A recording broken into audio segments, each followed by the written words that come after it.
It's your man JayGravesReport, and welcome to the College Football Weekly Wrap-Up, Week 12, presented by your good neighbor, State Farm agent, Ravi R. Murray, located 3955 Eagle Creek Parkway, Indianapolis, or hit your boy up at 317-297-3804 so you can holler at your boy. Now, y'all know how we get it in, so let's get it in.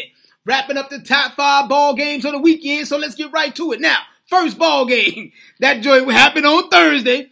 I told you boys, y'all gonna start listening to me. We had number 5, Louisville, go down to the 3rd Ward to play the Houston Cougars. And they would listen to that little ghetto boys when they was rolling in. My mind playing tricks on me. And it was playing tricks on them, boy. Because Louisville went out there and wet the bed, sold the mattress belly up. Y'all know how I get it in. They got the brakes beat off of them, 36-10. Now, I figured they would lose this ball game simply because it's late in the season. These boys been riding a high.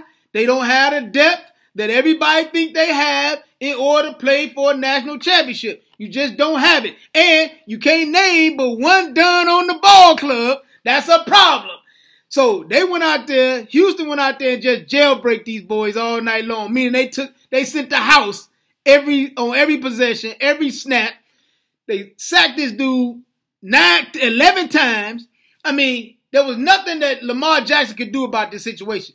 But the only problem I got coming out of this ball game is all the fake media types that's running around hollering and screaming that Lamar Jackson potentially lost the Heisman in losing this ball game. What college football have they been watching all year, bruh? Think about this. Outside of Lamar Jackson, there is no other Heisman contender, legitimate Heisman contender. You look at, now boys start talking about Baker Mayfield. Baker Mayfield is a poor man's Johnny Manziel that done reckless with the ball. And if they using the logic that Lamar Jackson lost a ball game, lost a blowout ball game, at least the Dunn was on the road late in the season, Baker Mayfield and company got the brakes beat off of them against Ohio State at the crib, 3rd week of the season, and they lost to the same Houston team, 1st game of the season on the road. So let's throw that out the window. Then they start talking about Luke Falk.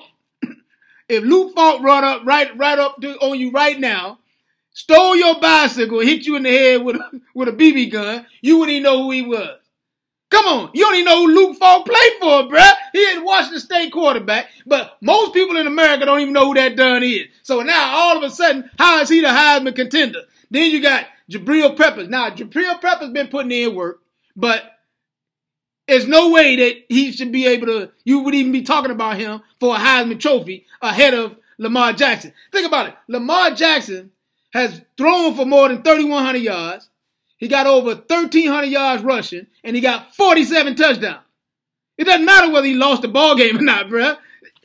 Let's move on to the next ball game. Now, we got Indiana goes out to the big house to play number 3, Michigan. Now, Michigan wins this ball game, but they was in a dogfight, bruh. They beat these boys 20-10. But going into the half, the Hoosiers was up 7-0. That's like winning the Super Bowl down in Bloomington. You had Michigan on the ropes, bleeding from the mouth. First half of the ball game, hey, that boy went out there and got happy and forgot all about they had a ball game to play. But Michigan's got the best defense in America, so you didn't expect for Indiana to put up points, to be able to sustain it. Wilton Speight was out of the ball game, so they had John O'Corn came in. That Dunn didn't do nothing. He only had 59 yards passing, but the Michigan ground game took over the ball game. Davion Smith had 158 yards. They ended up with 225 yards on the ground. That solidified them, their ranking for next week. So now they go into Columbus, number 2 versus number 3. The game is going to be huge out there, but let's keep it real. Give Indiana some props, because this is an Indiana team that at some point going to catch your boy sleeping. Now, remember when Bill Mallory was at IU in the mid to late 80s, early 90s? The Dunn would catch a boy sleeping from every 9 in, and they win 6, 7 ball game, go to a bowl game. This is the same scrap that Indiana is showing right now. They starting to win these ball games or play these ball games tough. They 5-6 right now. All they got to do is beat old Dub Purdue next week. they go to a bowl game. A dub bowl game, but they going to a bowl game. Now, last time Indiana beat Michigan, 1987, I was a student at IU at the ball game. We beat these boys 10-14. We ran out on the field, tore the goalpost down, ran down the street with it. We got about 3 blocks down the street and boys got tired. Didn't know what to do with it, so we just put it down and walked away. Those were the good old days in Bloomington, bruh. You just want to be able to have a ball club that can show up and give you a 50-50 shot of winning the game. And if you playing the big boys, just play them tight. Every now and then, you will knock them off. So look for Indiana next year to have a little bit more confidence. They might knock one of these boys off. Hey, let's move on to the next ball game. Now, we got number 22, Washington State, goes out to Colorado and play number 10, Colorado. Now, I picked Washington State to win this ball game because I thought Mike Leach had these boys ready. They were ready to go. But Colorado came from behind, scored about 14 unanswered points on these boys. Safu Lefa, the quarterback for Colorado, went to work on these boys. He had 345 yards passing, another 108 yards on the ground, and 3 touchdowns. And they solidified their spot in the Pac-12 championship. So they win the South. The winner of the Washington State-Washington game next week in the Apple Cup plays these boys for the championship. Now, if Washington continues to win, if they win out, they beat these boys next week, I don't want to hear nothing about other teams like Oklahoma and all these other cats getting into the Final Four or the loser of the Big Ten championship getting in. I don't want to hear it.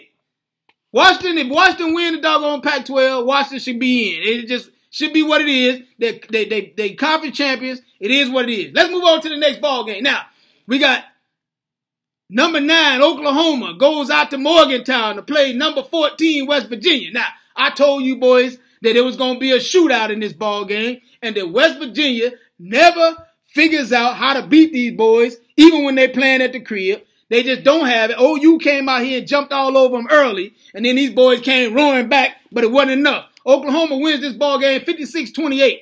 Baker Mayfield has 169 yards, 2 touchdowns, a dub pick. Samaje Perine goes for 160 yards, 2 touchdowns.